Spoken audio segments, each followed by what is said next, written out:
Ever feel like you're carrying a backpack full of worries, chasing things that never quite satisfy? We all do, don't we? Society screams, get more, be more, and you'll be happy. But Buddha had a radical idea. True peace comes from letting go, not holding on. Sounds counterintuitive, right? Yet, clinging to stuff, money, grudges, even dreams, often leaves us stressed, not fulfilled. Join me to explore how letting go can free your heart. Let's dive into why letting go is the key to peace and how Buddha's wisdom can guide us. Picture this. You're in a bustling Chicago coffee shop, scrolling through Instagram, feeling like you need more. More likes, more stuff, more success. Sound familiar? That's the trap of attachment, and it's why so many of us feel stuck, stressed, or just plain empty. We hold on to things, thinking they define us, but do they really? Buddha said in the Dhammapada, "From attachment springs grief, from attachment springs fear. For one who is free from attachment, there is no grief, much less fear." That's deep, right? It means clinging to possessions, expectations, or even pain creates a cycle of suffering. I used to think my fancy apartment in Denver was my ticket to happiness. I worked overtime, stressed over bills, all to keep it. But when I lost my job, I had to let it go. Guess what? Losing that place didn't break me. It freed me. I started renting a smaller place, growing herbs on my balcony, and feeling lighter than ever. That's when I realized it's not the stuff we own that makes us happy. It's the freedom to live without needing it. Let's meet Emma, a barista in Portland. She was obsessed with becoming a social media influencer, posting perfect photos, chasing followers. But the pressure to be on 24/7 left her anxious, comparing herself to strangers online. One day, she stumbled across a Buddhist prayer group at a local park. They talked about letting go of ego, of the need to be seen. Emma decided to try it. She cut her screen time, stopped posting for a month, and started journaling instead. She wrote about her fears, her dreams, and slowly she felt a weight lift. "I didn't need likes to feel enough," she told me. Emma's story shows that letting go of external validation can open the door to real peace. So, why do we hold on so tightly? It's human nature, partly. We're wired to seek security, to build a nest. But in today's world, that nest gets cluttered with stuff: gadgets, status, grudges. Science backs this up. Studies show that materialism increases stress and lowers life satisfaction. When we tie our worth to things, we're on a hamster wheel, running but going nowhere. Buddha taught that everything is impermanent: your phone, your job, even your worries. Clinging to them is like trying to hold water in your hands. It slips away, and you're left frustrated. Here's a practical way to start letting go. Try this simple mindfulness exercise called the 5-minute release. Find a quiet spot, maybe your bedroom or a park bench. Sit comfortably, close your eyes, and take 3 deep breaths. Now, picture something you're holding on to: a worry, a grudge, a need for control. Imagine it as a balloon in your hands. With each exhale, let the balloon rise, floating away. Don't force it, just watch it go. Do this for 5 minutes. I tried this when I was stressed about a work deadline. Visualizing that deadline as a red balloon drifting into the sky helped me focus on what I could control, not what I couldn't. Another story: meet Jack. a teacher in Austin. Jack held a grudge against his brother for years after a family argument over money. Every holiday, the tension simmered, stealing his joy. Inspired by Zen teachings, Jack attended a meditation retreat. There, he learned about metta, or loving kindness meditation. He started small, silently wishing his brother well, even though it felt awkward. Over weeks, the anger softened. One day, Jack called his brother, not to rehash the past, but to say, "I miss you." They're not best friends yet, but Jack says he feels free, like he dropped a boulder he didn't know he was carrying. Why does letting go work? Because it shifts your focus from what you can't control to what you can. Your mind, your actions. The Sutra on the Four Noble Truths says suffering comes from craving, and freedom comes from releasing that craving. Think about it. When you stop needing your boss's approval or that perfect Instagram aesthetic, you're not tossing away ambition. You're choosing peace over pressure. It's like cleaning out a cluttered closet. You make space for what matters. Let's try another practice, the gratitude pause. Each morning, take 2 minutes to write down 3 things you're grateful for. But here's the twist. Focus on things you already have, not what you want. Maybe it's your morning coffee, a friend's laugh, or just waking up. I started this when I felt overwhelmed moving to a new city. Writing about my cozy blanket, a neighbor's smile, and the smell of rain grounded me. Gratitude helps you let go of "I need more" and see the abundance already in your life. Now, don't get me wrong. Letting go isn't about giving up goals or living like a monk, unless that's your vibe. It's about loosening your grip so life doesn't choke you. Take Sarah, a nurse in Miami.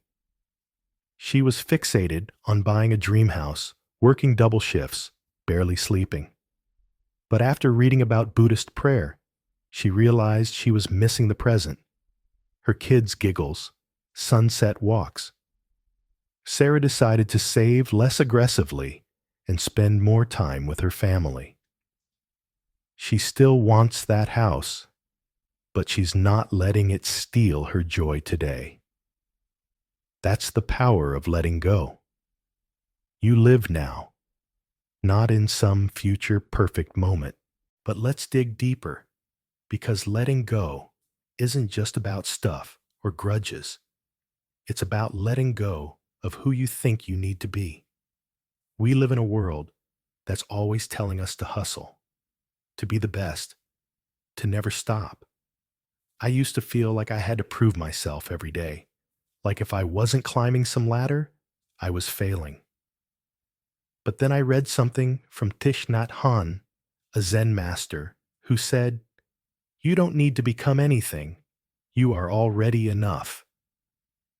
That hit me hard. I started asking, why am I so attached to this idea of success? What if I let go of that pressure and just lived? This idea of letting go of self-image is huge in Buddhist prayer. The Diamond Sutra talks about letting go of the ego, the self we cling to. It's not about erasing your personality. It's about not being chained to labels like the smart one or the achiever. I tried this by stopping my need to be the perfect host at parties. I used to stress over every detail: food, music, you name it. One day, I decided to just be me, messy and all. I threw a potluck, let everyone bring something, and we laughed all night. Letting go of that perfect image felt like breathing again. Here's another practice to try: the one breath reset. Whenever you feel stressed, say, Stuck in traffic or overwhelmed at work, pause and take one slow, deep breath. As you inhale, notice the tension in your body. As you exhale, imagine letting go of one tiny piece of that stress.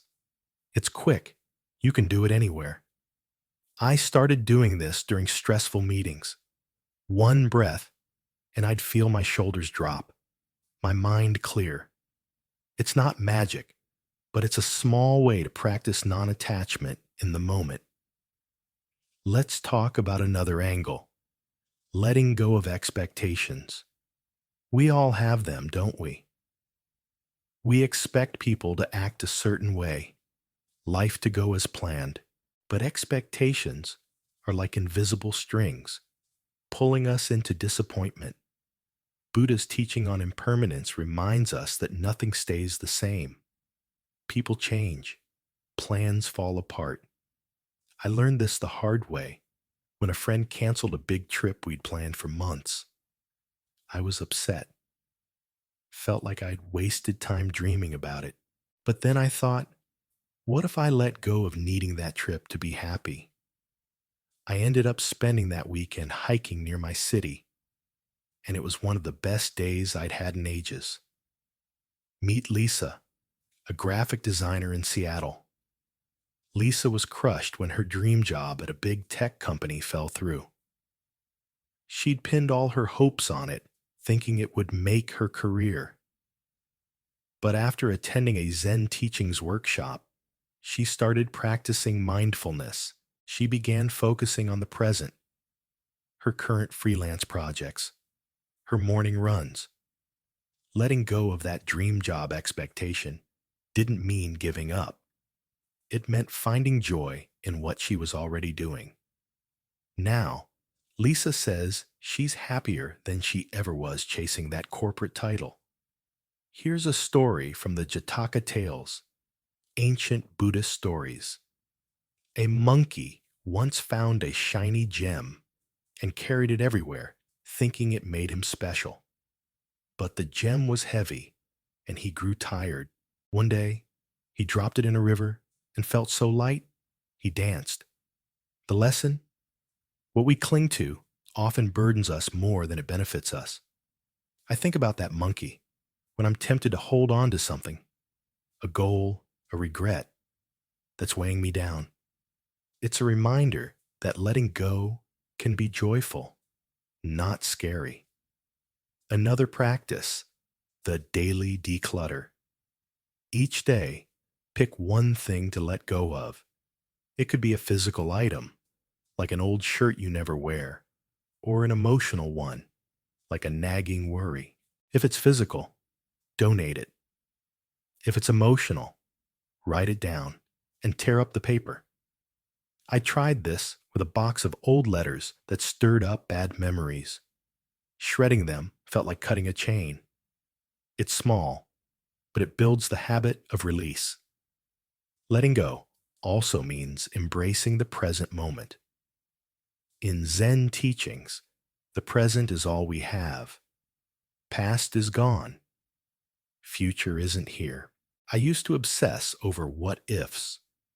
What if I'd taken that job? What if I'd said something different? But worrying about what's gone or not yet here steals your peace. The Satipatthana Sutta teaches mindfulness of the body and mind, anchoring you in now.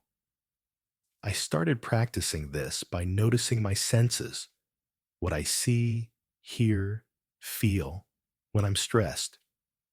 Like during a tough day, I'd focus on the warmth of my coffee mug, the sound of rain.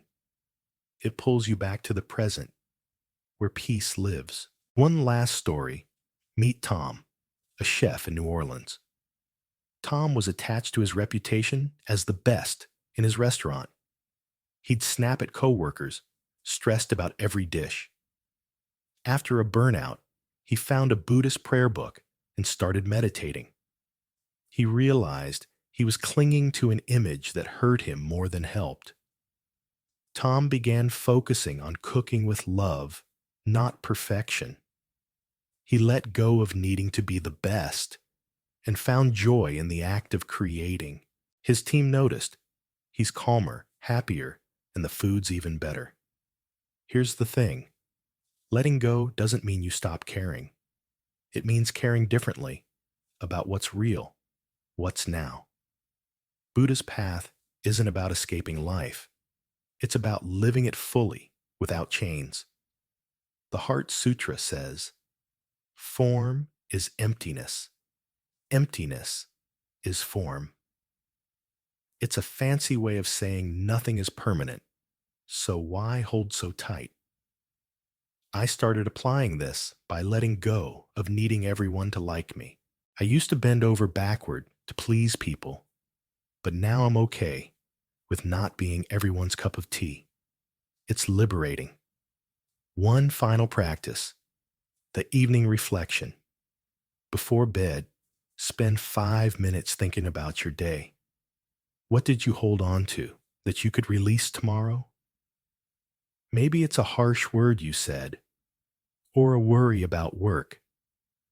Picture placing it in a box and closing the lid. I do this when I'm stressed about a project. It helps me sleep better, knowing I don't have to carry it all. Letting go is like that. It's not about losing. It's about gaining space for peace. So we've covered a lot. Why we cling, how it hurts, and how to start letting go. But this is just the beginning. There's more to explore, like letting go of anger, fear, even the need to control everything. What's one thing you're ready to release today? Maybe it's small, maybe it's huge. Whatever it is, you've got this. Now let's tackle something trickier. Those heavy emotions like anger and fear that stick to us like glue. Ever snapped at someone in traffic or felt your stomach knot up worrying about tomorrow? That's what we're unpacking today. Buddha's wisdom, especially his teachings on mindfulness, can help us loosen these emotional chains. Ready to feel lighter? Anger's a fire, isn't it? It flares up fast, burns hot, and leaves you drained. I remember yelling at my roommate in LA over dirty dishes. Petty, right? But that anger sat in my chest for hours, ruining my day. Buddha said in the Dhammapada, hatred does not cease by hatred, but only by love. This is the eternal rule. That's powerful. Holding on to anger doesn't fix anything. It just poisons you. Science agrees. Studies show chronic anger spikes stress hormones, raising your risk of heart issues. So, why do we let it linger? Meet Mia, a cashier in Atlanta. Mia was furious with her coworker, Jake, who kept taking credit for her ideas. Every meeting, she'd seethe, replaying his smug grin in her head. It got so bad, she dreaded work. Then she joined a Buddhist prayer class at a community center. They taught her about karuna, compassion. Mia started seeing Jake's behavior as his insecurity, not her failure. She tried to practice. Each morning, she'd silently wish Jake well, even if it felt forced. Over time, her anger faded, and work felt bearable. Mia's story shows compassion can cool anger's fire. But why is anger so sticky? It's partly biology. Our brains are wired to react fast to threats, real or not. That coworker's jab or a rude driver feels like an attack, so we lash out or stew. Society doesn't help either. It glorifies toughness, making us think anger is strength. But Buddha taught that true strength is letting go, not holding grudges. The Majjhima Nikaya says, one who conquers anger conquers suffering. Letting go of anger isn't weakness, it's freedom. Here's a practice to try: the cooling breath. When anger bubbles up, say someone cuts you off in traffic, pause. Take a slow breath in through your nose for 4 counts. Hold for 4. Then exhale through your mouth for 6. Imagine cool air flowing in, washing away the heat of anger. I used this when a client snapped at me during a call. After 3 breaths, I felt calm enough to respond, not react. It's simple, takes 30 seconds, and you can do it anywhere. Try it next time you're fuming. Now, let's talk fear. Fear's sneaky. It creeps in, whispering, "What if?" about jobs, relationships, or even small stuff like speaking up. I used to freeze before presentations, terrified I'd mess up. My palms would sweat. My heart raced, like I was facing a lion, not a PowerPoint. Buddha said, "There is no fear for one whose mind is not filled with desires." That's key. Fear often ties to wanting things to go perfectly or fearing loss. Letting go of that need for control can quiet fear's noise. Meet Alex, a student in Boston.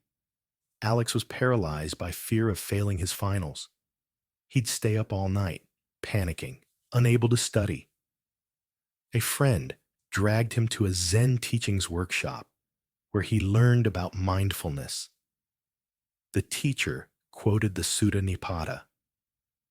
Let go of the past, let go of the future, let go of the present, and cross over to the farther shore. Alex started practicing a body scan meditation. Lying down, he'd focus on his breath, then notice tension in his body, letting it soften. Slowly, his fear shrank, and he could study again. Alex passed his exams. Not perfect, but proud. Why do we fear so much? It's survival. Our brains scan for danger to keep us safe. But in modern life, that wiring overreacts, turning a deadline into a life or death crisis. Culture feeds it too. Think of all those fail and you're done messages on social media. Buddha's answer? Stay present. Fear lives in what ifs, but mindfulness pulls you back to now. The Anapanasati Sutta teaches breath awareness to anchor you. When you're present, fear loses its grip. Try this, the anchor breath. Next time fear hits, maybe before a big meeting, sit or stand still. Focus on your breath for 1 minute. Feel the air move in and out. Notice your chest rise and fall. If your mind wanders to what ifs, gently bring it back to your breath. I did this before a job interview, and it calmed my racing heart. It's like dropping an anchor in a stormy sea. Sudden calm. You can do it anywhere. No one even notices. Another story. Meet Priya, a graphic designer in San Francisco. Priya was terrified of losing her job during layoffs. She'd lie awake, imagining worst-case scenarios. At a Buddhist prayer retreat, she learned about anicca, impermanence. Everything changes, the teacher said, so why cling to fear? Priya started a practice. Each night, she'd write one fear on paper, then burn it safely, visualizing it dissolving. It felt silly at first, she said, but it helped me see fears as temporary. She kept her job, but more importantly, she stopped letting fear steal her sleep. Letting go of anger and fear isn't about ignoring them. They're real, human emotions. It's about not letting them run the show. The Samyutta Nikaya says, when the mind is unguarded, it falls into suffering. Guarding your mind means noticing anger or fear, then choosing to release it. I learned this when I got mad at a friend who ghosted me. Instead of texting a rant, I journaled my feelings, then did the cooling breath.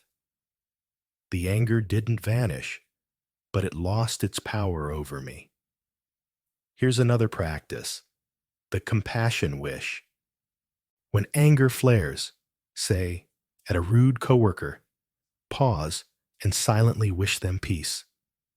May you be happy. May you be calm. It sounds odd, but it shifts your perspective. I tried this with a neighbor who kept parking in my spot.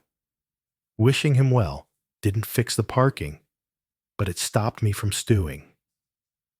It's a small act of karuna that softens your heart, making anger less heavy.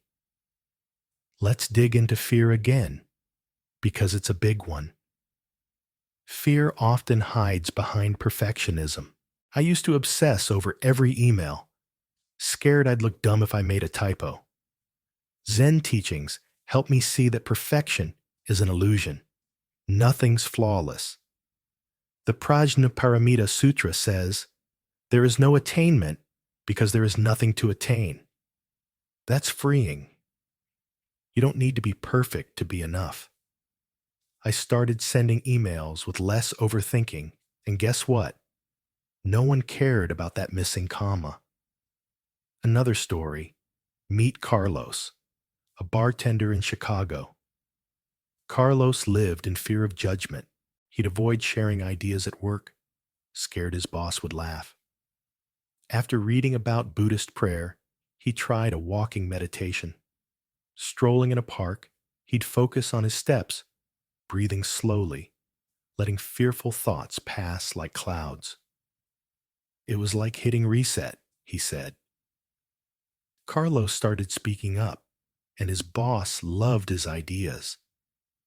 Letting go of fear gave him confidence he didn't know he had. Here's a quick practice: the cloud watch. When fear creeps in, like worrying about a doctor's visit, imagine your fear as a cloud in the sky. Watch it float by without chasing it. Don't judge it, just observe. I did this when I was nervous about a family reunion.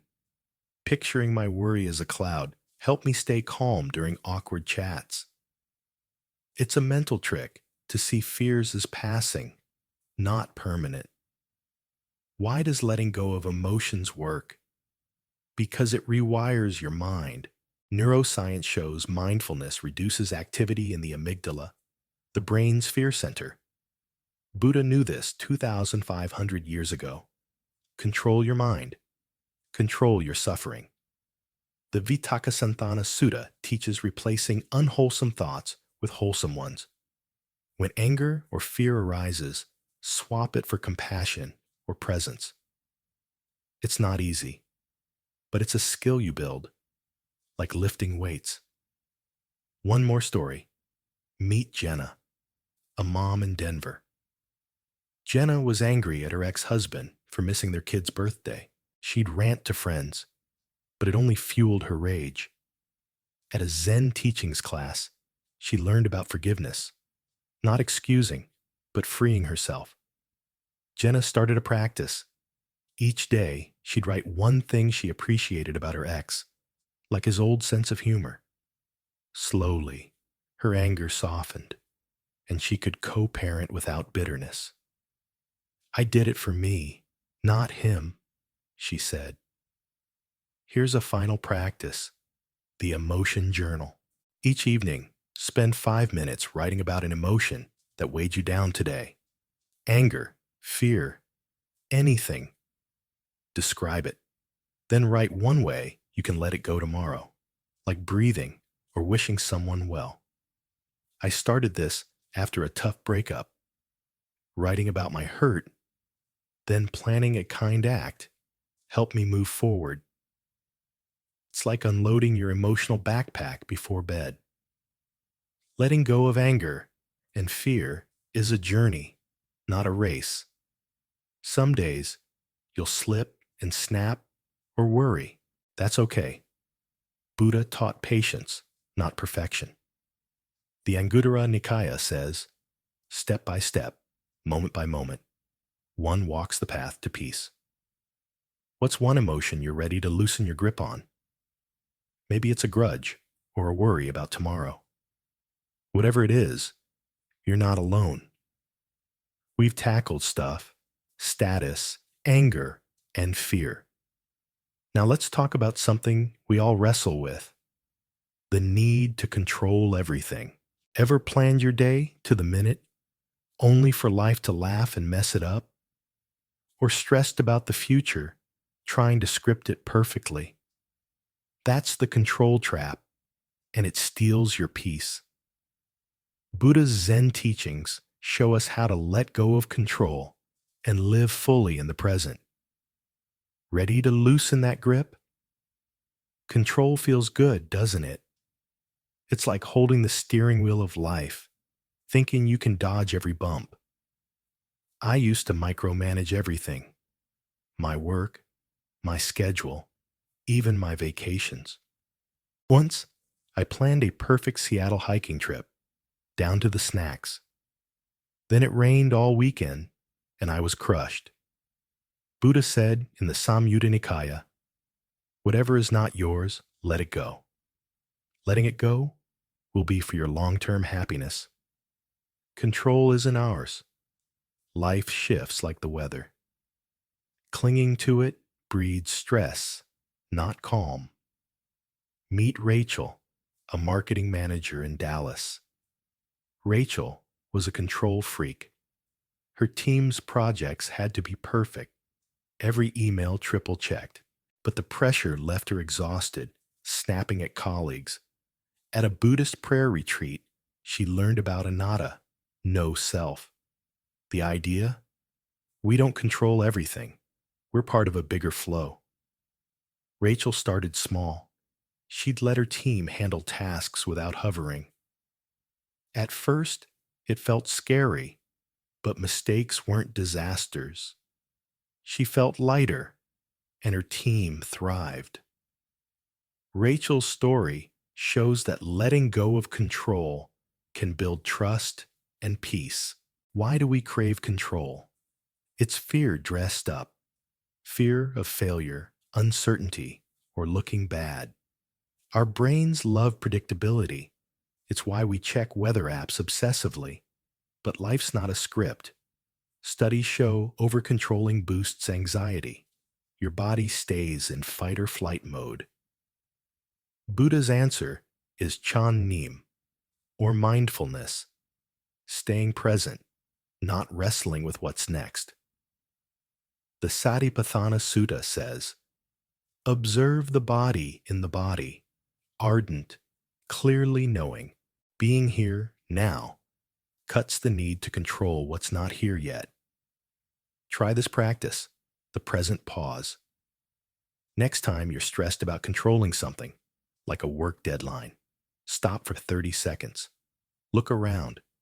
Notice 5 things you see, 4 you hear, 3 you feel. Maybe it's your laptop's glow, a car horn, or your soft sweater. I did this when I was freaking out about a delayed flight. Noticing the airport's hum and my coffee's warmth pulled me back to now. It's a quick way to drop the control rope and just be. Now, let's talk living in the present. We spend so much time in what-if land, past regrets, future worries. I used to replay a bad job interview in my head, thinking, if only I'd said this, or I'd stress about next month's bills. Buddha taught that the present is all we have. In the Parikarata Sutta, he said, "Do not pursue the past. Do not lose yourself in the future. The present is the foundation. Dwelling in now is where peace lives." Meet Sam, a barista in Portland. Sam was a worrier, always planning his career 5 years ahead. He'd lie awake, stressing about promotions he didn't even want yet. A friend gave him a book on Zen teachings, and he found mindfulness meditation. Sam started practicing 5 minutes daily, sitting quietly, focusing on his breath, letting thoughts pass without chasing them. "It was hard at first," he said, "but I started noticing my coffee smell, customers' smiles." Sam's still ambitious, but he's not missing today for tomorrow's maybe. Why is staying present so hard? Our minds are time travelers, jumping to yesterday's fights or tomorrow's to-dos. Tech doesn't help. Phones ping, pulling us out of now.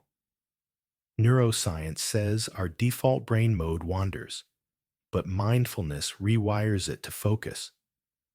Buddha's Anapanasati Sutta teaches breath awareness to anchor you. When you're present, you're not fighting life's flow.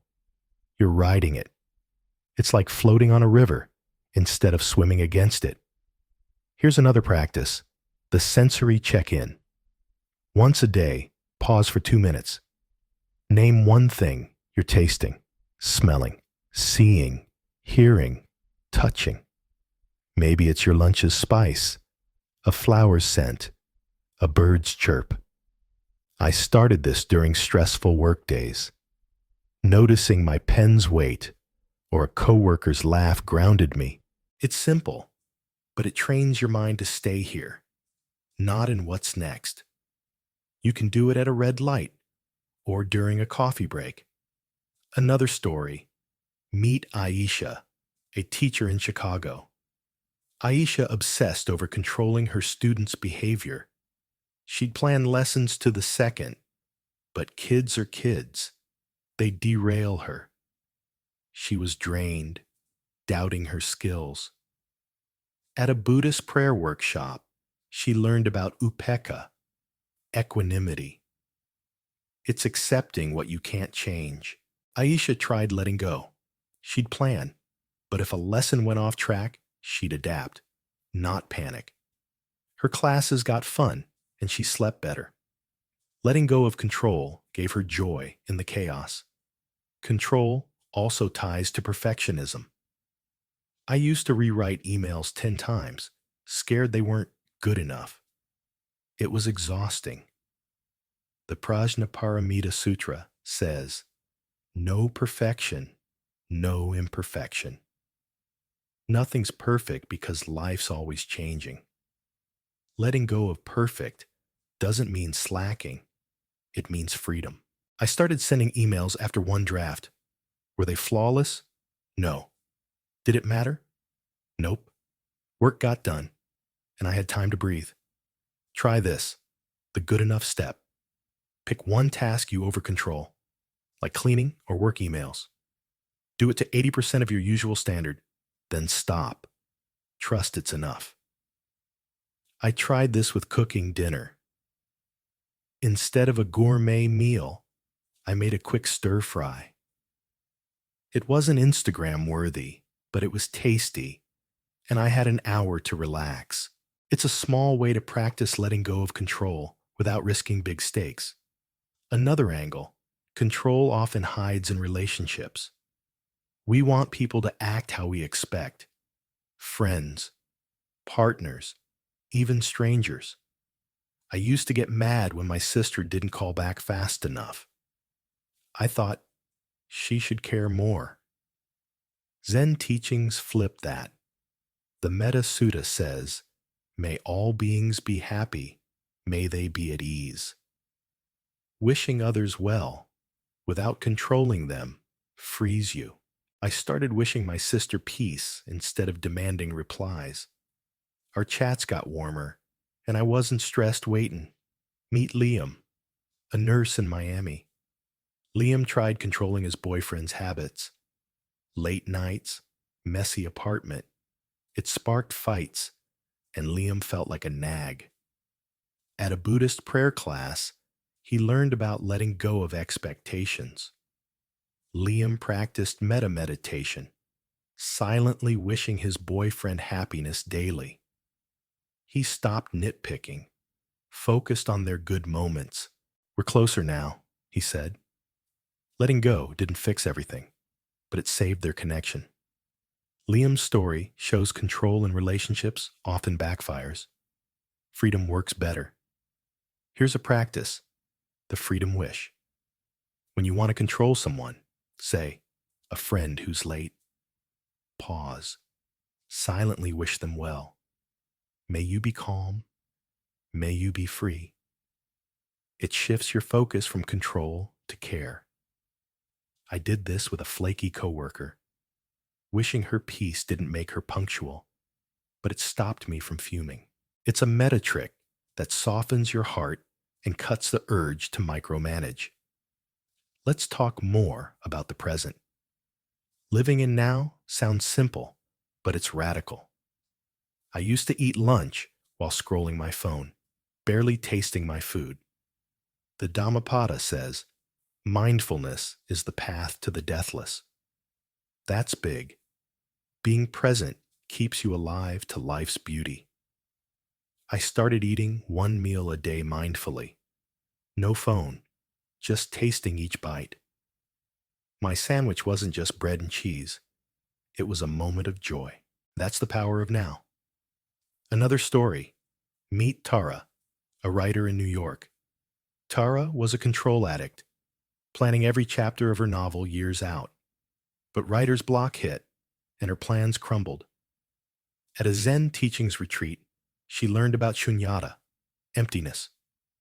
Nothing's fixed, so why cling to rigid plans? Tara started writing one page a day, no outline, just flow. Her creativity soared, and she finished her book. I stopped fighting life, she said. Letting go of control unlocked her art. Try this final practice, the now moment. Pick one daily task, like brushing your teeth or walking to work. Do it fully present, no distractions. Notice every detail. The toothbrush's bristles, the pavement's cracks. I tried this while washing dishes, feeling the warm water, hearing the clink of plates. It was oddly calming. It's a Shan Neem hack to train your mind for presence, making every moment richer. Here's the deal. Letting go of control doesn't mean you're lazy or lost. It means trusting life's flow. The Heart Sutra says, gone, gone, gone beyond, gone altogether beyond. It's about moving past the need to grip everything. I started applying this to my mornings. Instead of planning every hour, I set one goal and let the day unfold. Some days are messy, but I'm less stressed and more open to surprises. Letting go of control and living present is like dancing with life instead of wrestling it. You'll stumble. Old habits die hard. That's okay. Buddha taught the middle way, balance, not perfection. The Anguttara Nikaya says, with mindfulness, one finds peace. What's one thing you can stop controlling today? Maybe a plan, a person, or a worry about tomorrow. Take a breath. You're on this path. We've let go of stuff, anger, fear, and the need to control. Now, let's dive into something beautiful. Long to be, or compassion, and releasing the ego that keeps us stuck. Ever felt your heart soften when you help someone or get caught up in me thinking? That's what we're exploring today. Buddha's Zen teachings show us how compassion and letting go of ego can free us. Ready to open your heart? Compassion is like a warm light. It heals you and others. I used to rush past a homeless man near my Austin coffee shop, too busy to care. One day, I stopped, bought him a sandwich, and we chatted. His smile changed me. Buddha said in the Metta Sutta, just as a mother protects her child, so let one cultivate boundless love for all beings. That's to be, loving without limits. It's not just nice, it's powerful. Studies show compassion reduces stress and boosts happiness, wiring your brain for connection. So, why don't we do it more? Meet Elena, a nurse in Seattle. Elena was burned out, snapping at patients, feeling like her job was a grind. She thought, I'm doing enough. Why care more? At a Buddhist prayer class, she learned about karuna, compassion for suffering. Elena tried to practice, Before each shift, she'd silently wish her patients peace. It felt awkward, but soon she noticed their smiles, their fears. I saw them as people, not tasks, she said. Her stress eased, and her work felt meaningful. Elena's story shows compassion transforms both giver and receiver. Why is compassion hard sometimes? Ego gets in the way. Ego's that voice saying, I'm better, or I'm not enough. It builds walls, making us judge or compete. I used to compare my blog's followers to others, feeling small if I had less. Buddha taught that ego is an illusion. The Diamond Sutra says, no self, no other. We're all connected, not separate.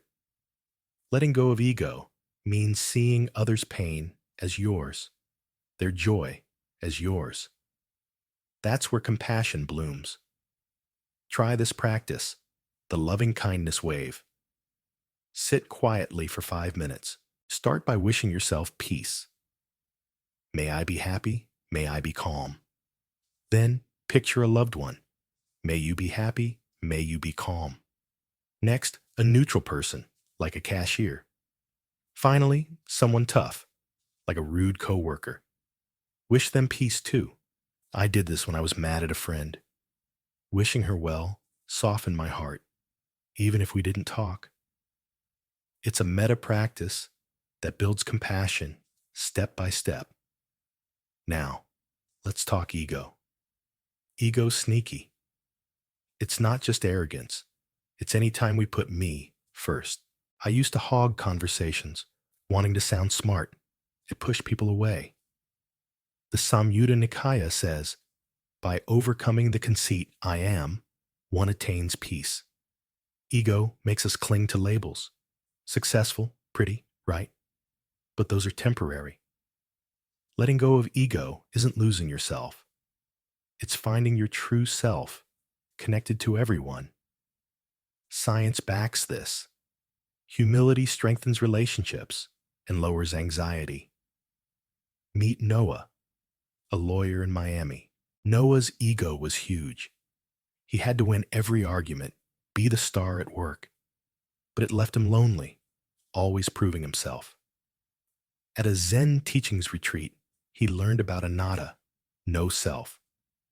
The teacher said, you're not your title, you're part of life's flow.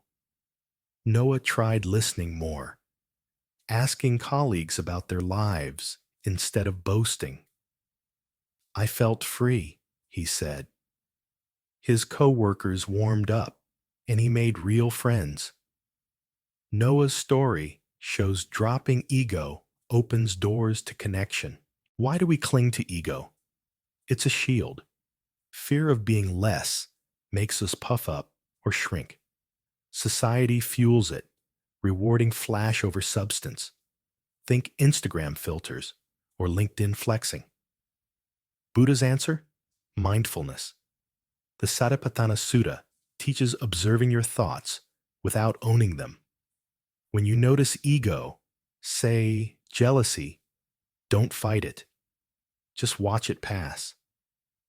I started doing this when I felt jealous of a coworker's promotion. Seeing it as a thought, not me. Let it fade. That's ego losing its grip. Here's another practice. The ego observer. Next time ego flares, like wanting to one-up someone, pause for 10 seconds. Name the feeling. This is pride. Or this is insecurity. Then let it go, like a leaf on a stream. I tried this at a party when I wanted to brag about my job. Naming it, showing off, stopped me, and I asked about someone else's day instead. It's a mindfulness trick to see ego without being ego, freeing you to connect. Another story. Meet Priya, a student in Boston. Priya's ego was tied to grades. She had to be the best, or she felt worthless. When she got a B, she spiraled, thinking she was a failure. A Buddhist prayer group introduced her to shunyata, emptiness. Nothing's fixed, not even smart Priya. She started to practice. After studying, she'd write one kind thing she did, like helping a classmate. It shifted her focus from ego to others. I'm more than my GPA, she said. Priya's grades stayed good, but her heart grew bigger. Compassion and ego are like a seesaw. Less ego, more room for love. I learned this when I volunteered at a soup kitchen in Denver. At first, I wanted praise for being good, but watching people eat, laugh, share stories, I forgot me. The Karanya Metta Sutta says, radiate boundless love to all beings. That moment, I got it. Compassion isn't about you. It's about us. Volunteering became my weekly reset, a place to practice letting go of ego and giving. Try this, the kindness ripple. Do one small anonymous kind act daily. Leave a nice note, pay for someone's coffee, or smile at a stranger. Don't tell anyone. I started leaving sticky notes with, "You're enough" on bus stops. Knowing someone might smile without knowing it was me felt pure. It's a compassion practice that quiets ego because there's no spotlight. Plus, it's fun, like being a secret agent of kindness. Another angle, ego loves to judge. I used to roll my eyes at coworkers' dumb ideas, thinking I knew better. Judgment is ego saying, I'm above you. The Dhammapada says, do not look at the faults of others. Look at your own. Ouch! I started catching myself mid-judgment. Instead of scoffing, I'd ask, what's their perspective? It wasn't easy, but it softened me. Judging less opened my mind, letting compassion in where ego used to sit. Meet Aisha, a barista in Chicago. Aisha judged customers who seemed rude, assuming they were jerks. It made her shifts miserable. At a Zen teachings class, she learned about upekkha, equanimity. Everyone's fighting their own battles, the teacher said. Aisha tried to practice. When a customer snapped, she'd imagine them as a stressed parent or tired worker. Her judgment faded, and she started smiling more. They're not mean, they're human, she said. Aisha's kinder days show how dropping ego's judgment fuels compassion. Here's another practice, the mirror check. When you judge someone, like a slow driver, pause and ask, when have I been like that? Maybe you've been distracted too. This flips judgment to empathy. I did this when I got annoyed at a loud neighbor. Realizing I'd been noisy before made me chill. It's a Buddhist prayer trick to see yourself in others, shrinking ego and growing to be. Letting go of ego also means embracing your flaws. I used to hide my mistakes, scared I'd look weak. The Prajnaparamita Sutra says, no self, no flaw. You're not your errors. You're a work in progress. I started admitting when I goofed up, like missing a deadline. Instead of shame, I got support. Owning flaws without ego's armor makes you real, and real people connect. Compassion starts with being kind to yourself, then spreads. One more story. Meet Leo, a chef in New Orleans. Leo's ego was his genius cooking. He'd dismiss feedback, thinking he was untouchable. After a bad review, he crashed. A Buddhist prayer book taught him anatta, no fixed self. Leo started asking for critiques, listening humbly. His dishes improved, and his team respected him more. I'm not my food, he said. Leo's humbler heart let him serve with love, not pride, showing ego's release fuels compassion. Here's a final practice, the heart opener. Each morning, take 2 minutes to picture someone struggling, a friend, a stranger, anyone. Wish them strength. May you find peace, May you feel loved. Then wish it for yourself. I do this for my stressed coworker and me. It's like stretching your heart, making room for to be. It's simple, but it shifts your day from me to we, dissolving ego's walls.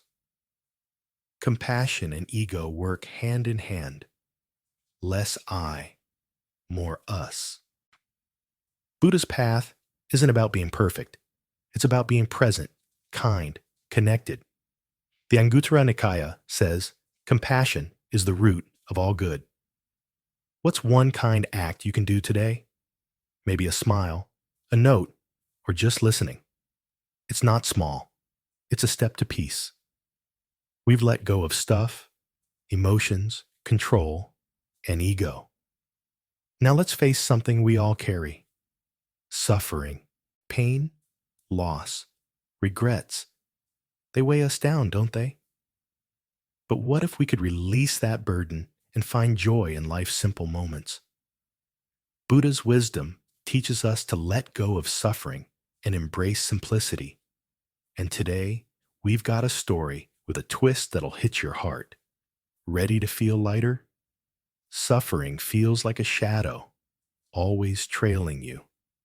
I used to carry a knot of regret for quitting a dream job in San Francisco. I'd replay my choice, thinking I'd failed.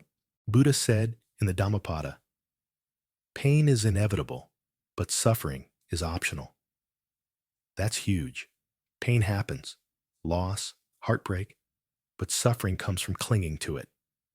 Science backs this.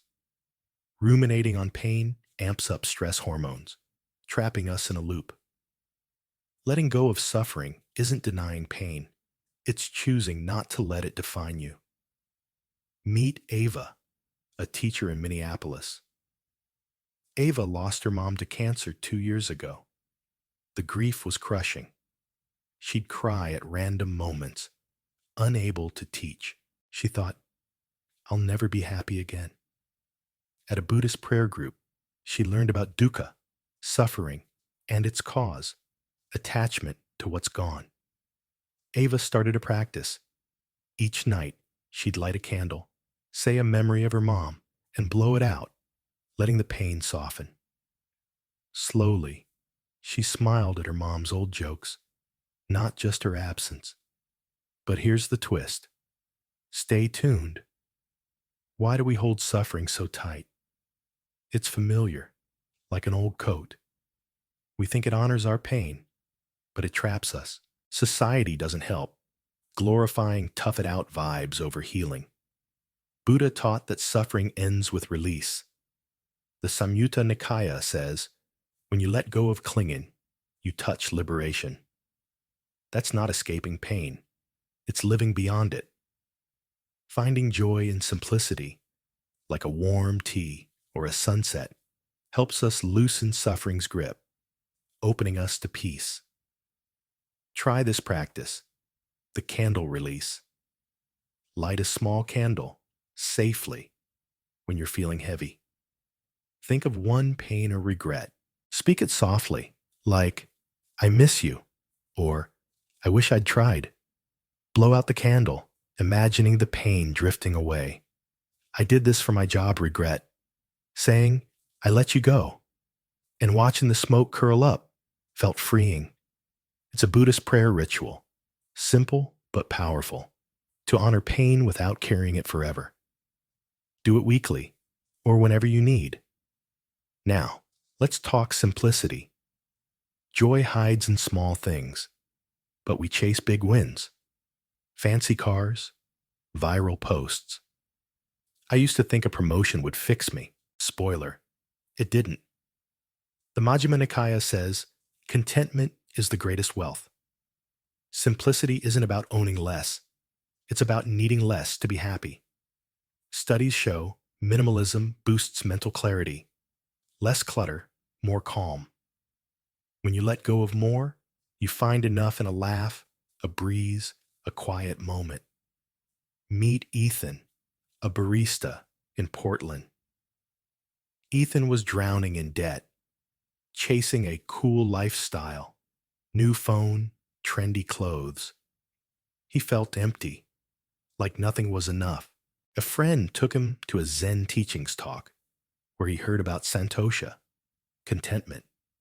Ethan started small. He sold half his closet, kept one good coffee mug, and walked more instead of Uber. I noticed trees, not just bills, he said. Simplicity didn't erase his debt, but it gave him joy in what he had. His story's simple, but Ava's twist is coming. Here's a practice, the One Joy list. Each day, write one simple thing that sparked joy. A song, a dog's wag, a warm sock. Keep it short, like a text. I started this during a rough week. Writing sun on my face or friend's bad joke made me smile. It's a Shan Neem trick to train your eyes for joy, not lack. Over time, you'll see how much enough you already have, letting suffering slip away like sand. Back to Ava's story. Here's the twist. One day, grading papers, Ava found a note from a shy student, Lily.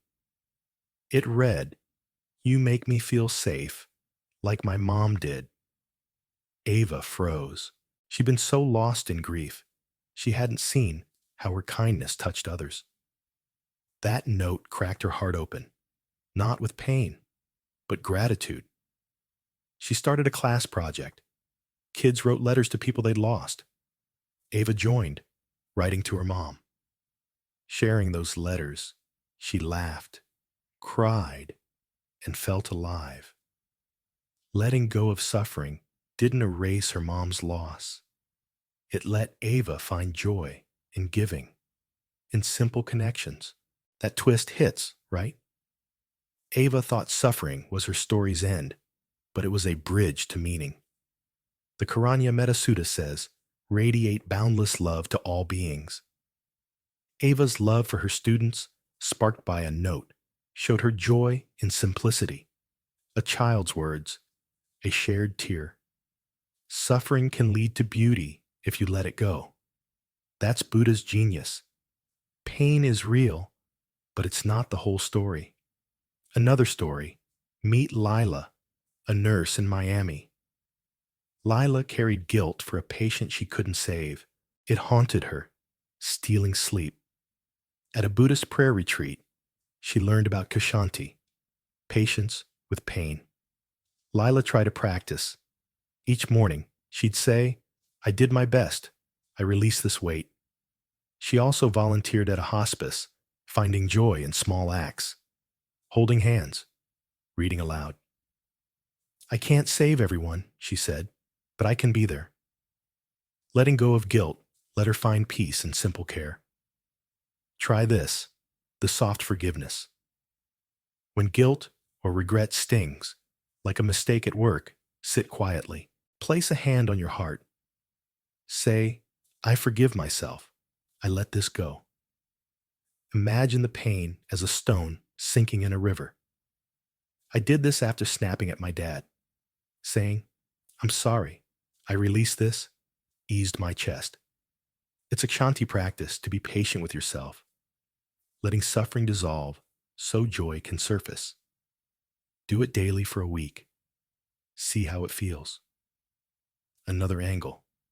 Suffering often ties to stories we tell ourselves. I used to think, "I'm a mess because I failed that exam." That story kept me stuck. The Prajnaparamita Sutra says, "Form is emptiness. Emptiness is form." Nothing's fixed, not even your failure. Letting go of old stories means rewriting them. I started saying, "That exam was a lesson, not my worth." It shifted everything. Simplicity helped. Focusing on today's wins, not yesterday's losses. Meet Jamal, a student in Chicago.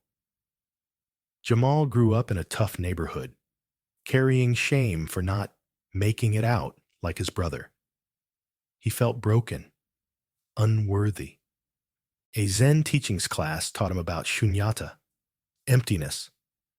"You're not your past," the teacher said. Jamal started a practice. Each night, he'd list one thing he was proud of, like helping a friend. He also found joy in simple hobbies, sketching, biking. I'm not my shame, he said. Letting go of his story let him shine in small, real ways. Here's another practice: the story rewrite. When a painful story, like I'm not enough, hits, write it down. Then rewrite it with truth. I'm not enough becomes I'm growing every day. Read it aloud. I did this for my I'm a quitter story, rewriting it as I chose a new path. It's a mindfulness tool to loosen suffering's hold, making space for joy in simple truths. Try it once, then keep it handy. Simplicity also means savoring the ordinary. I used to scroll past life, chasing epic moments. The Anguttara Nikaya says, in the scene, just the scene. In the herd, just the herd. Be where you are. I started noticing daily bits. A kid's giggle, rain's patter. One night, eating instant noodles alone, I savored each bite. It wasn't gourmet, but it was joy. Simplicity turns boring into sacred when you let suffering go. One more story. Meet Tara, a writer in New York. Tara's suffering came from rejection. Publishers kept saying no. She thought, I'm a failure. At a Buddhist prayer workshop, she learned about anicca, impermanence. Pain passes, like everything. Tara started writing for herself, not approval, and found joy in small wins. A kind email, a finished page. Rejection isn't me, she said. Her simple desk, a pen, a notebook became enough. Letting go of suffering let her love her craft again. Here's a final practice: the joy anchor. Pick a daily moment, like drinking coffee or walking. Focus fully. Taste the bitterness, feel the ground. Say, this is enough. I do this with my morning tea. Noticing its warmth, its steam, grounds me. It's a Changnyeom hack to root you in joy, not suffering. Do it daily, and watch how ordinary moments glow, easing pain's weight. Letting go of suffering isn't a one and done. It's a dance. Some days you glide. Others, you trip. That's okay. Buddha's middle way is about progress, not perfection. The Sutta Nipata says, let go of sorrow, like a bird its cage. What's one pain you can soften today? Maybe a regret, a guilt, or a story. Take a breath. You're finding joy in simplicity. We've let go of stuff, emotions, control, ego, and suffering. Now let's face something life keeps teaching us. Everything changes. Jobs end, people leave, seasons shift. Fighting that flux hurts, but accepting it, that's freedom. Buddha's wisdom on impermanence and gratitude can light the way. Plus, we've got a story with a twist that'll warm your heart. Ready to embrace life's flow? Impermanence is life's heartbeat. Nothing stays the same. I used to cling to my college days in Boston, replaying late-night talks, thinking they'd last forever. When friends moved away, I felt robbed. Buddha said in the Dhammapada, all conditioned things are impermanent. When one sees this with wisdom, one turns away from suffering. That's deep. Change isn't the enemy. It's the truth. Science agrees. Resisting change spikes anxiety, while adapting boosts resilience. Accepting impermanence isn't giving up. It's dancing with life's rhythm. Meet Sophia, a chef in New Orleans. Sophia's restaurant was her world. Every plate, every review mattered. When a fire shut it down, she was devastated, thinking her identity burned with it. At a Buddhist prayer group, she learned about anicca, impermanence. Nothing lasts. the teacher said, but that's where growth lives. Sophia started small. She cooked for friends, savoring their laughter. She thought her story ended with the fire, but a twist was coming. Hang tight. Why do we fight change? It's scary. Our brains crave stability. Losing a job or a loved one feels like losing ourselves. Society pushes forever myths, perfect careers, eternal youth. But Buddha taught that clinging to permanence creates pain. The Samyutta Nikaya says, whatever arises passes away. Not clinging, one is free. Accepting change lets you find joy in what's here now. A chat, a sunrise. Gratitude turns fleeting moments into treasures, easing the sting of impermanence. Try this practice, the flow breath. When change feels heavy, like a breakup or job shift, sit quietly. Inhale for 4 counts, thinking, this is now. Exhale for 6, thinking, this will pass. Picture your worry as a leaf floating down a river. I did this when my best friend moved abroad. Breathing, this is now, this will pass. Help me cherish our last coffee, not just mourn her leaving. It's a Chan Neem tool to flow with impermanence, not fight it. Now, let's talk gratitude. It's not just saying thanks. It's seeing the gift in every moment. I used to grumble about my tiny Chicago apartment, wanting a bigger place. Then, I started noticing its cozy quirks. A sunny window, a creaky floor. The Anguttara Nikaya says, gratitude is a rare and noble quality.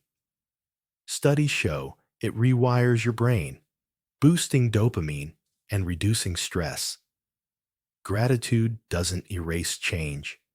It makes you rich in the present, no matter what's slipping away. Meet Ryan, a student in Seattle. Ryan lost his scholarship, feeling like his future collapsed. He was bitter, stuck in why me. At a Zen teachings workshop, he learned about mudita, joy for others' happiness.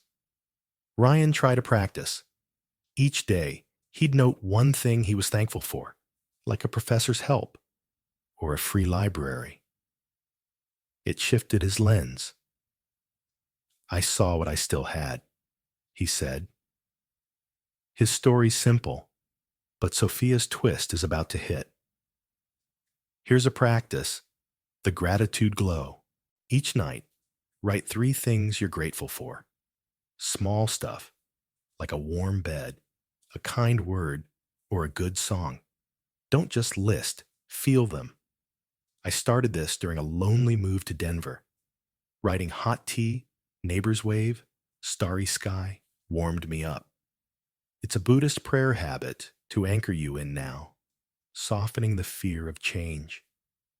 Keep a notebook by your bed. It's like collecting tiny joys. Back to Sophia's story. Here's the twist. Months after the fire, Sophia catered a small community event just to stay busy. An old customer, Maria, tasted her gumbo and teared up.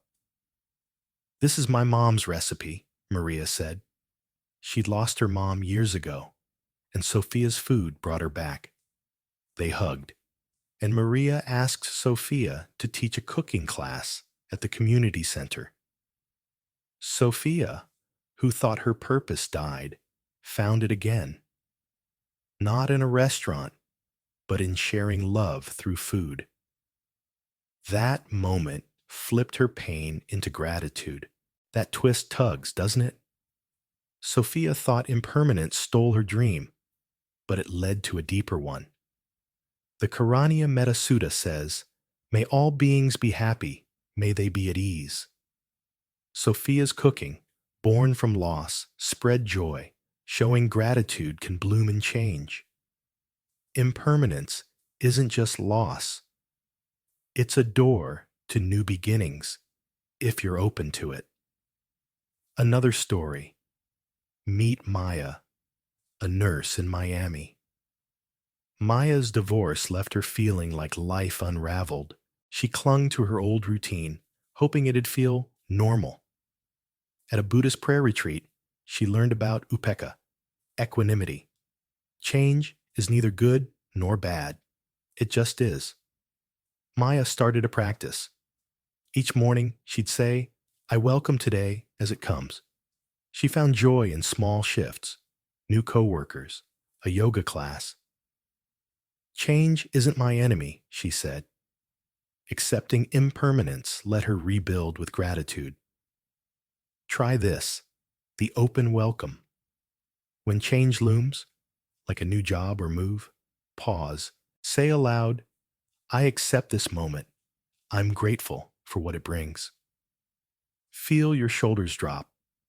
I did this before a scary career switch. Saying, I'm open, I'm thankful, eased my nerves. It's a upekkha practice to embrace impermanence, trusting life's flow. Do it daily for a week, and notice how change feels less like a threat. Another angle. Impermanence reminds us time is precious. I used to put off calling my grandma, thinking, there's always tomorrow. When she passed, I regretted it. The Prajnaparamita Sutra says, all phenomena are like a dream, an illusion. Nothing lasts, so why wait to love, laugh, live? I started calling friends weekly, savoring their voices. Gratitude for now, not someday, makes every moment glow, softening the ache of change. Meet Liam, a barista in Portland. Liam lost his dad suddenly, and the shock froze him. He'd stare at old photos, unable to move on. A Zen teachings class taught him about anicca. Nothing's permanent, not even pain. Liam started a practice. Each evening, he'd share a memory of his dad with his sister, then say, I'm thankful for you, Dad. It didn't erase the loss, but it brought warmth. I'm living for him now, he said. Gratitude turned his grief into love. Here's another practice, the memory gift. When you miss someone or something, like a lost friend or old home, write a short memory that makes you smile. End with, thank you for this. I did this for my grandma. Writing about her cookie recipe, saying, thank you, felt like a hug. It's a Chan tool to honor impermanence with gratitude, not regret. Try it once, then keep it for tough days. Gratitude also shifts how we see change. I used to dread birthdays, feeling old. The Sutta says, let go of what is not yours, and you'll find peace. Time isn't mine to keep, but I can be grateful for it. Now, I celebrate with cake and friends, thankful for another year. Studies show gratitude reduces fear of aging, making you savor the journey. Change becomes a gift when you're thankful for the ride. One more story. Meet Tara, a writer in New York. Tara's book deal fell through, crushing her. She thought her career was over. At a Buddhist prayer workshop, she learned about mudita, celebrating others' joy. Tara started cheering friends' successes even as she struggled. One day, a friend shared Tara's blog with an editor. That led to a new deal, better than the first. Change gave me a chance, she said. Gratitude for others' wins opened her path, proving impermanence can surprise. Here's a final practice, the today's treasure. Each morning, pick one thing you'll savor today. A meal, a walk, a chat. Say, I'm grateful for this moment. Do it fully. I do this with my morning run, feeling the air, saying, thank you now. It's a Shan Neem hack to live impermanence with joy, not fear. Make it a habit and watch life sparkle, even as it shifts. Accepting impermanence and living with gratitude isn't a finish line. Some days you'll cling, others you'll flow. That's okay. Buddha's path is about practice, not perfection. The Majjhima Nikaya says, with mindfulness, one finds the deathless. What's one moment you're grateful for today? Maybe a smile, a breath, or this quiet second. You're weaving peace. We've let go of stuff, emotions, control, ego, suffering, and change. Now, let's slow down, really slow down, and talk about dropping the weight of expectations. Ever felt crushed by, I should be richer, fitter, happier? Those shoulds steal your calm. Buddha's Zen teachings show us how to live slowly and let go of expectations. Plus, we've got a story with a twist that'll spark your heart. Ready to breathe easier? Expectations are like invisible chains. I used to think I should have a corner office by 30. When I didn't, I felt like a failure, stressed out chasing a script that wasn't mine. Buddha said in the Dhammapada, peace comes from within, do not seek it without. That's key. Expectations tie us to external wins, not inner joy. Science agrees, high self-imposed expectations boost anxiety and lower satisfaction. Letting them go isn't quitting. It's choosing to live your life, not someone else's idea of it. Meet Zoe, a graphic designer in San Diego. Zoe was obsessed with making it as an artist. Big galleries, viral posts. She worked late, skipped meals, chasing likes and fame.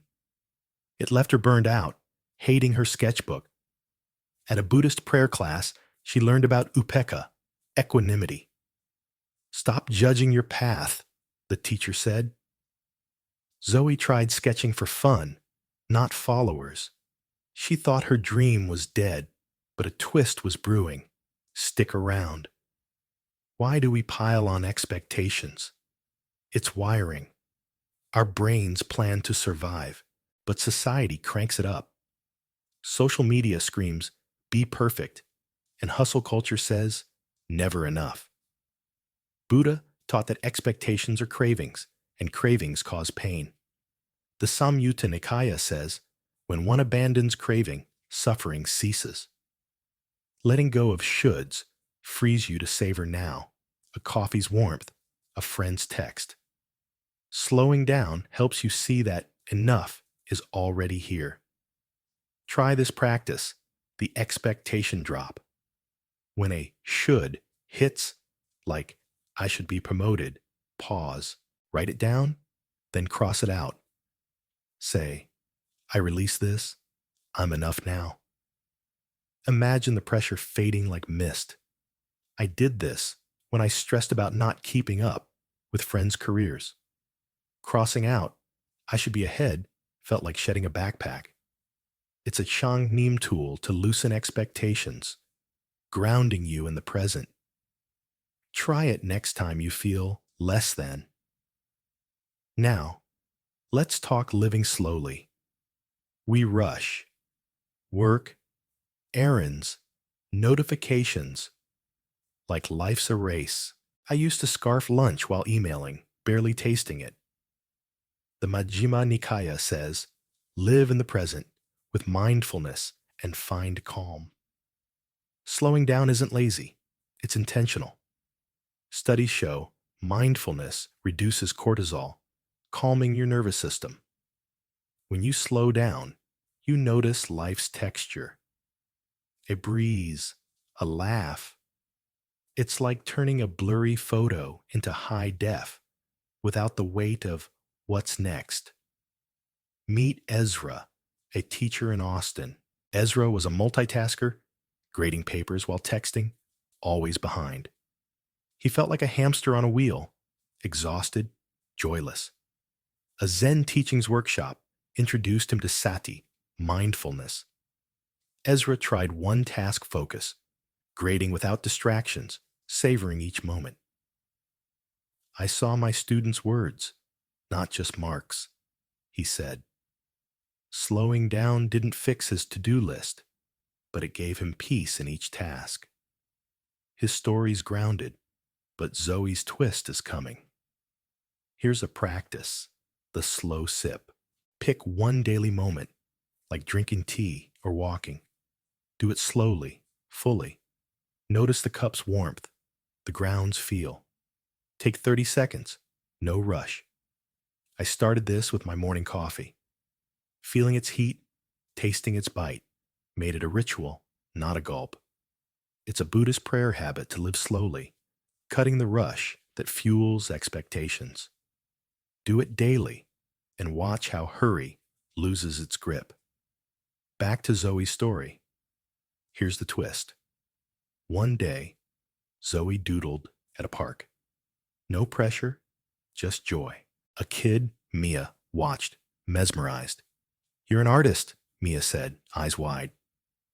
Zoe laughed, but Mia's mom, a cafe owner, saw the sketch, a vibrant flower. She asked Zoe to paint a mural for her shop.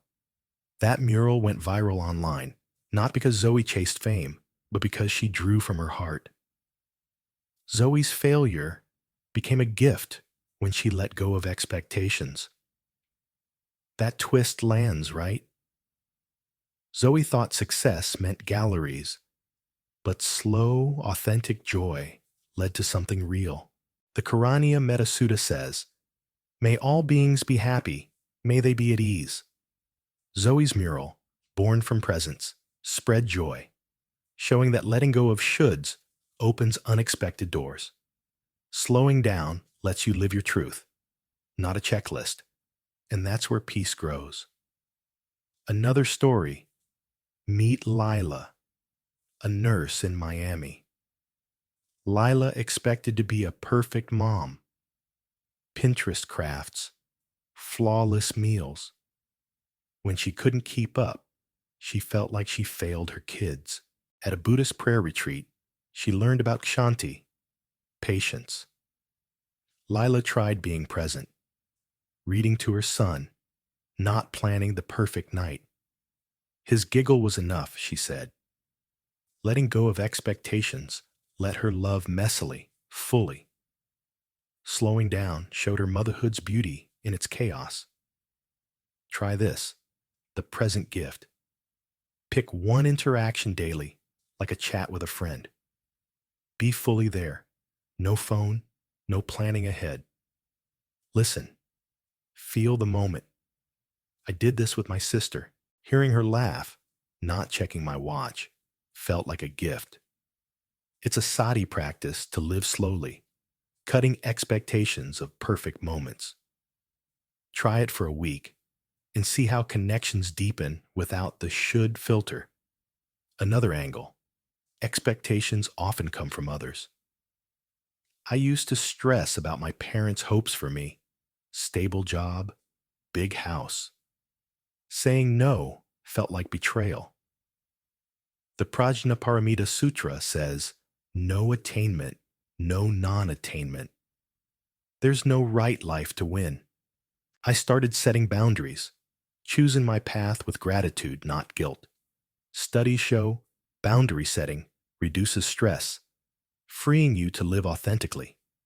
Slowing down helps you hear your own voice, not the world's demands. Meet Noah, a barista in Chicago. Noah's family expected him to be a doctor, but he loved coffee. Their disappointment crushed him. He felt like a letdown. A Zen teachings class taught him upekkha, balance. Noah tried a practice. Each shift, he'd focus on one customer's smile, not his parents' shoulds. I'm enough, he'd say. Slowing down, let him own his joy. Coffee's my art, he said. Letting go of expectations freed him to shine in his own way. Here's another practice. The own path pause. When someone's expectations weigh, like a boss's demands, pause for 10 seconds. Breathe. Say, my path is mine. Picture their words as clouds passing. I did this when my mom pushed me toward a safe job, saying, my path calmed me. It's a Shan Neem tool to release external shoulds, grounding you in your truth. Use it when pressure hits and feel the freedom. Slowing down also means savoring flaws. I used to rush to fix mistakes, scared they'd define me. The Sutta Nipata says, let go of what is not yours, and peace follows. Mistakes aren't yours to carry. I started laughing at typos, learning from them slowly. Studies show self-compassion boosts resilience. Living slowly lets you embrace imperfection, dropping the expectation of flawless. It's like breathing after holding your breath too long. One more story. Meet Tara, a writer in Portland. Tara expected every article to go viral. When they didn't, she'd spiral, hating her work. At a Buddhist prayer workshop, she learned about santosha, contentment. Tara tried writing one sentence a day, savoring it, not chasing clicks. One piece, written slowly, caught an editor's eye and got published. I stopped running, she said, letting go of expectations and slowing down let her love writing again, flaws and all. Here's a final practice, the slow joy. Pick one task daily, like eating or showering. Do it half speed, noticing every detail. The food's taste, the water's warmth. Say, this is my joy. I do this with breakfast, chewing slowly, tasting each bite. It's a Shan Niyam hack to live without shoulds, finding peace in the ordinary. Make it a habit and watch life feel richer, slower, freer. Living slowly and dropping expectations is a practice, not a prize. Some days you'll rush or cling to shoulds. That's okay. Buddha's middle way is about growth, not perfection. The Anguttara Nikaya says, mindfulness is the path to peace. What's one should you can release today? Maybe a goal, a judgment, or a hurry. Take a slow breath. You're finding calm. We've let go of stuff, emotions, control, ego, suffering, change, and expectations. Now let's talk about something that can feel heavy, holding grudges, and something that lifts us up, living with meaning. Ever replayed a hurt, letting it fester? Or wondered what makes life truly worth it? Buddha's wisdom on forgiveness and purpose can free us. Plus, we've got a story with a twist that'll hit your soul. Ready to heal and shine? Forgiveness is tough, isn't it? I used to stew over a friend who betrayed my trust, replaying her words like a bad song. It ate me up.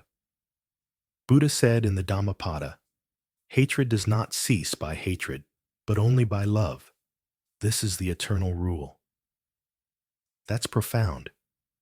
Holding grudges doesn't punish the other person. It poisons you. Science backs this. Resentment spikes stress hormones, while forgiveness lowers blood pressure and anxiety. Forgiving isn't excusing. It's letting go of the hurt so you can live free. Meet Jamal, a bartender in Chicago. Jamal's dad walked out when he was 10, leaving him angry for years. He'd snap at customers, carrying that old wound. At a Buddhist prayer class, he learned about Kshanti, patience with pain.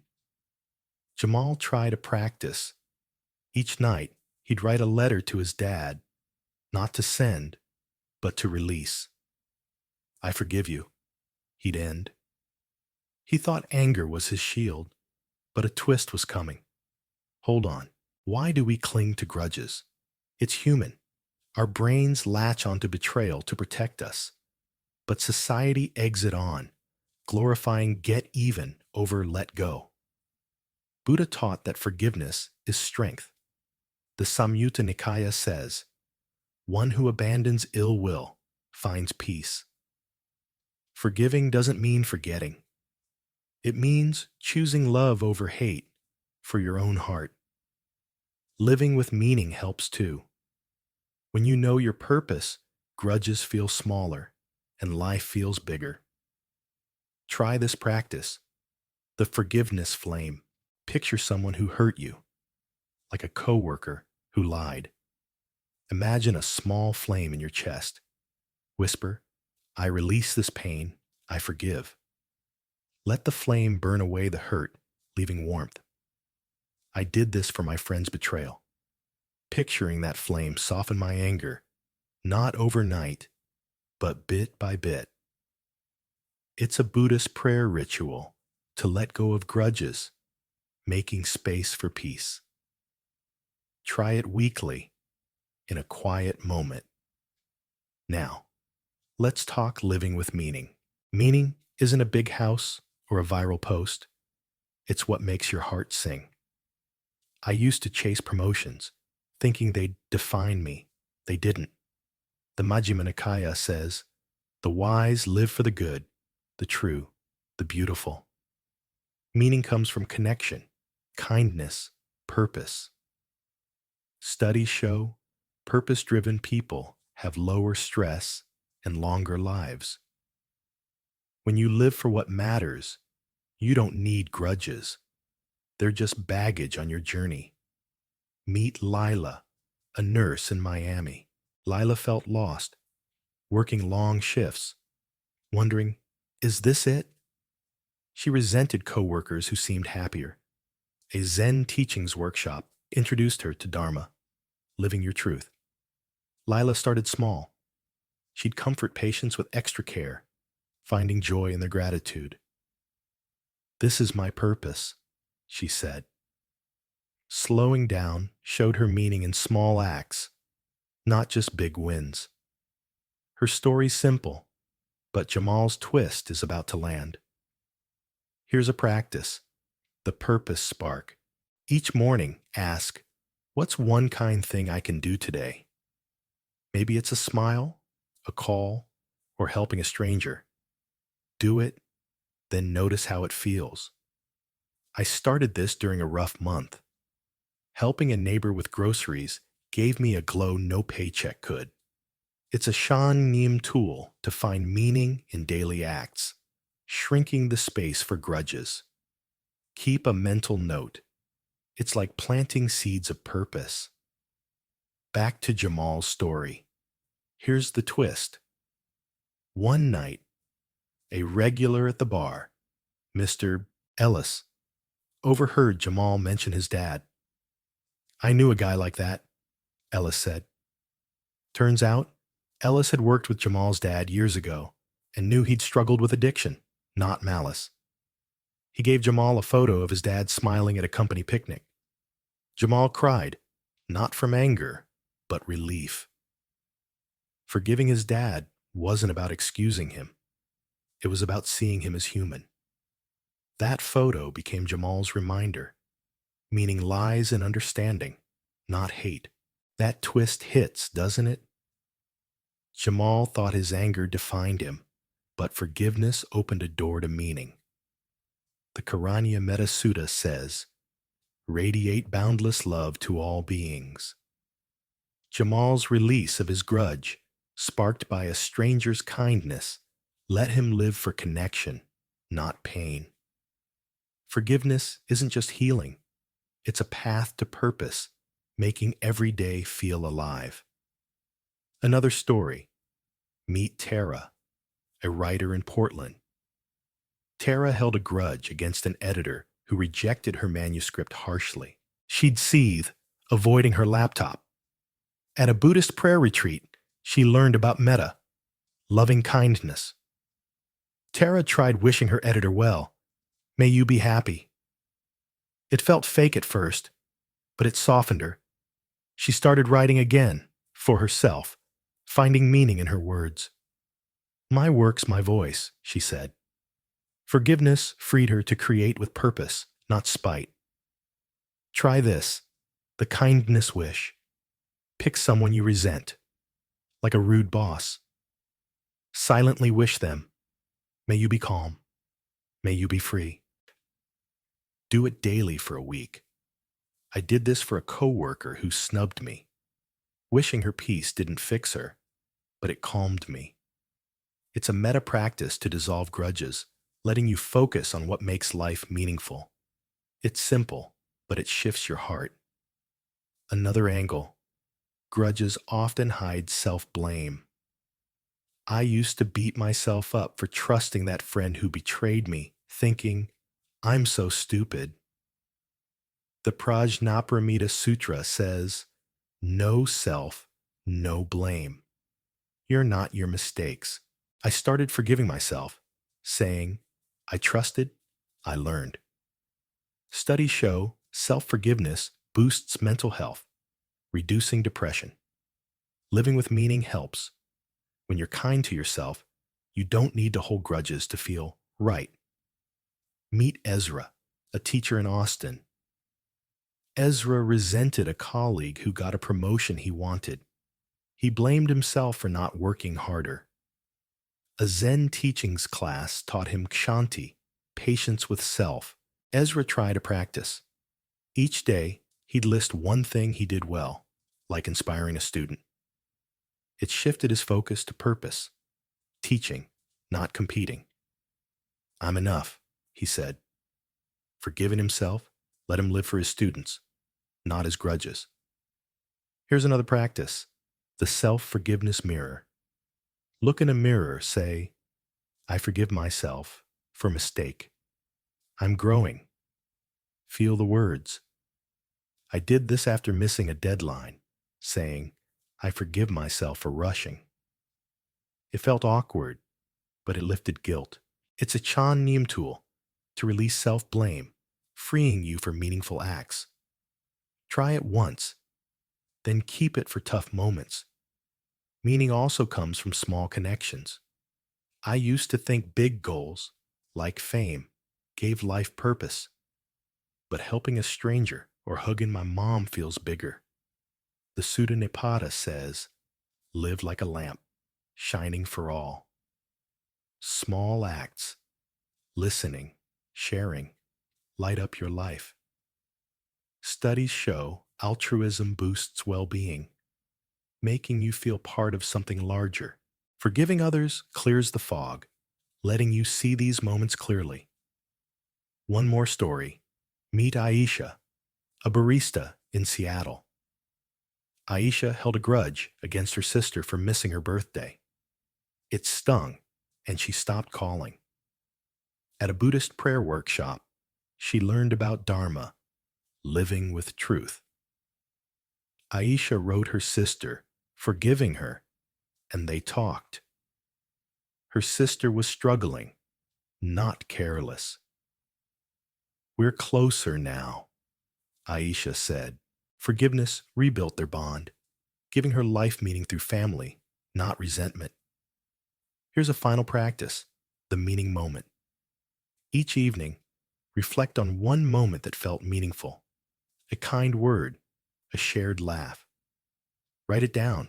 Say, this is my purpose today. I do this after long days, noting things like, made my coworker smile. It's a Chan Neem hack to live for what matters, letting grudges fade. Keep a journal. It's like mapping your heart's path. Forgiveness and meaning are a dance. Some days, you'll stumble, holding old hurts. That's okay. Buddha's middle way is about practice, not perfection. The Anguttara Nikaya says, with love, one finds the deathless. What's one grudge you can soften today?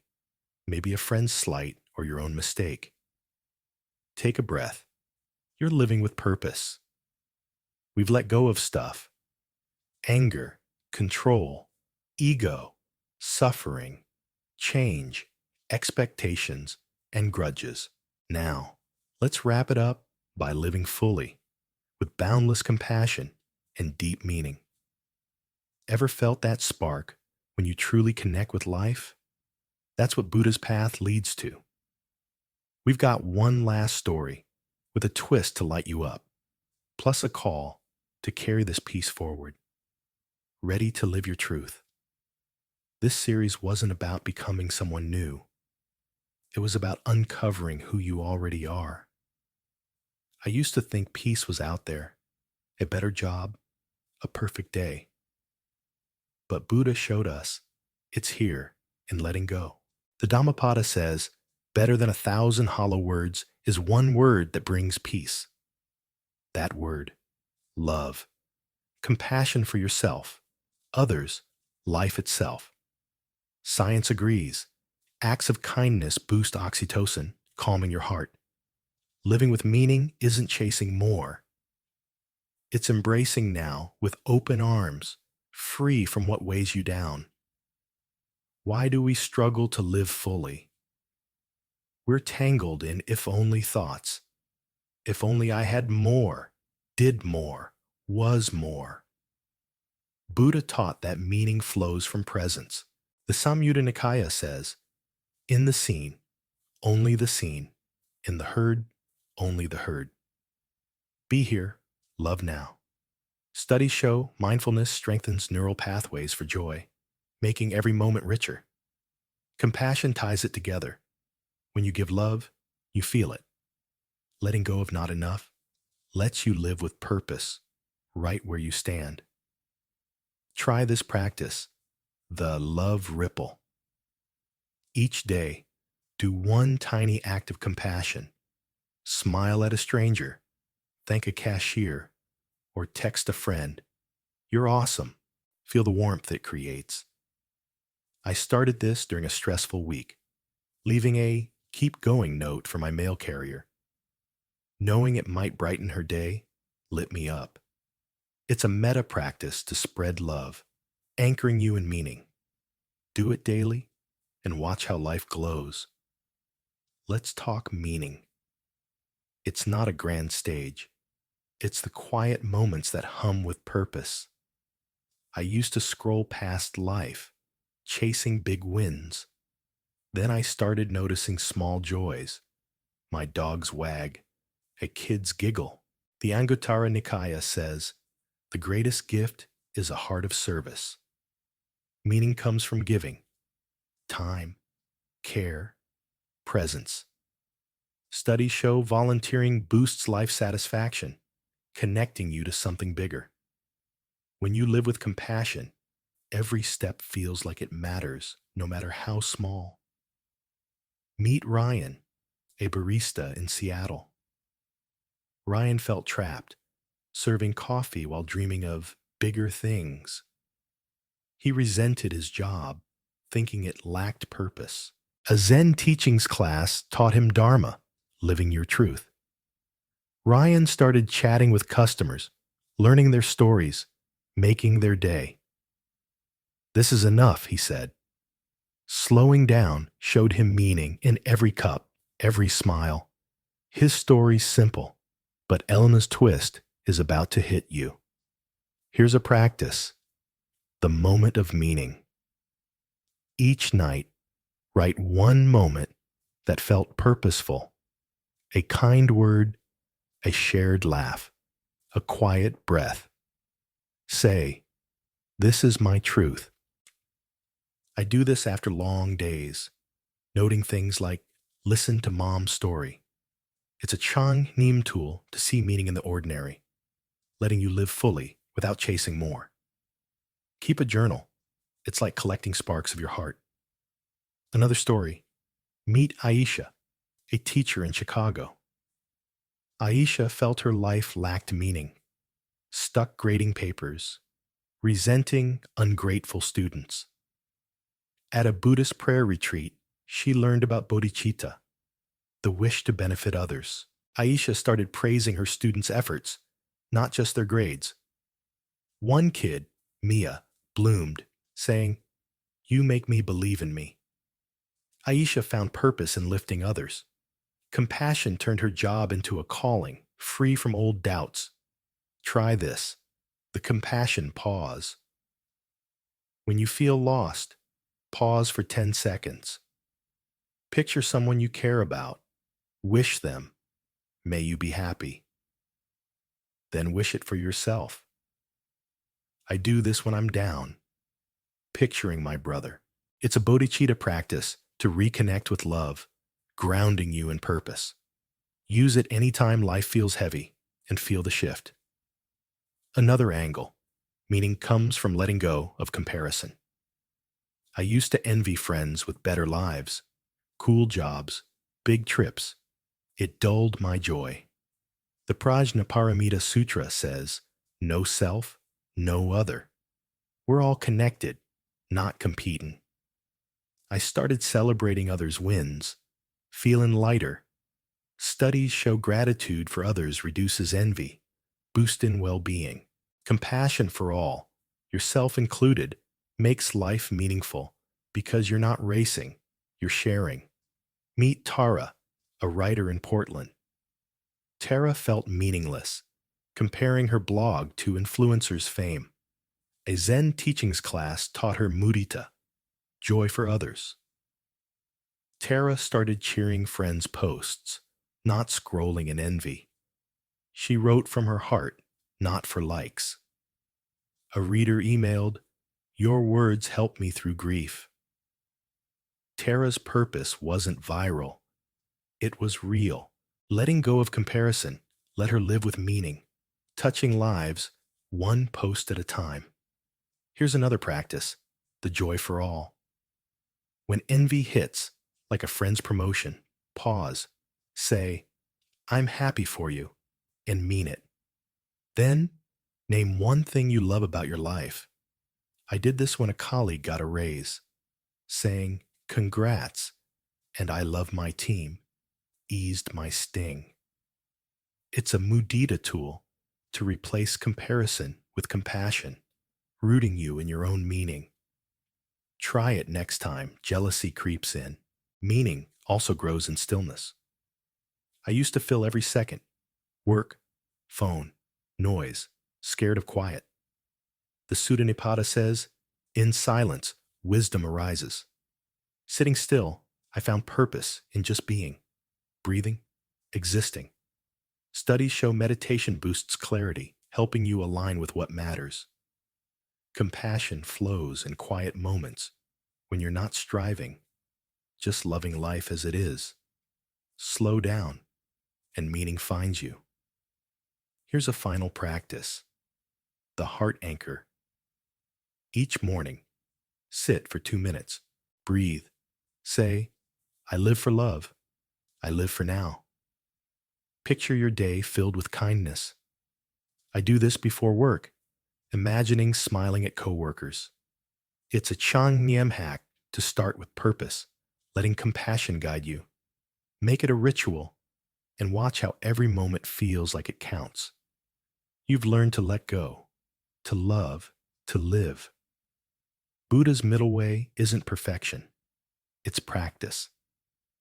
The Majjhima Nikaya says, with mindfulness, one touches the deathless. You're not chasing peace, you're living it. What's one act of love you'll do today? A note, a call, a quiet breath? You're enough right now. Subscribe to Calm Heal, share this series, and let's keep spreading peace. Your heart's already changing the world. Keep shining.